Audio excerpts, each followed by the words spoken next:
Bonjour, bonjour. Aujourd'hui, on va parler de l'amour inconditionnel. Cet amour des enfants pourrait conduire au divorce des deux parents.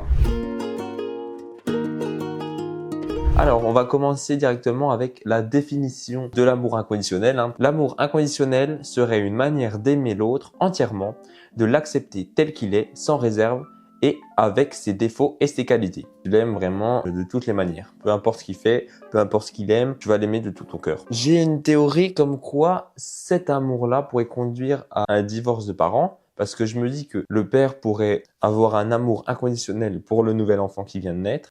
Il serait tellement puissant cet amour qu'il pourrait se dire « Ah mais en fait, peut-être qu'en fait la personne avec qui je vis, je ne l'aime peut-être pas vraiment. Peut-être que c'est pas de l'amour que je ressens envers cette personne. » Donc, résultat, divorce. Voilà. Je me dis que ça peut tenir debout et c'est pas si aberrant comme explication. Parce que en vrai, il y a beaucoup de divorces qui se font après la naissance de l'enfant. Donc, je me dis que c'est peut-être à cause de ça.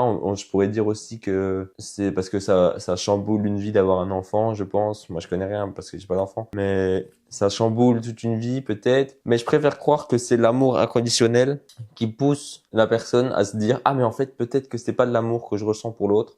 Donc, je vais divorcer. » Peut-être. Je sais pas. Ah bah en fait, ça tient peut-être pas debout parce que les papas qui vont chercher du lait et qui reviennent jamais, bah là il y a l'enfant, mais si c'est l'amour inconditionnel pour l'enfant, bah non, il quitte l'enfant quand même. Donc bon, l'amour inconditionnel, il tient pas là-dessus. Mais je me dis que peut-être que dans certains cas, ça peut fonctionner. Voilà, dites-moi si je suis complètement fou ou si ça peut tenir la route. Voilà, c'est une théorie que j'ai eue il y a peu. Je voulais la partager. Elle peut tenir debout et peut-être qu'on résout un grand problème de cette société. Eh oui, peut-être. Voilà, dites-moi en commentaire ce que vous en dites. Abonnez-vous, likez la vidéo. On se retrouve la semaine prochaine. C'est sûrement pas la dernière vidéo un peu théorie que je ferai.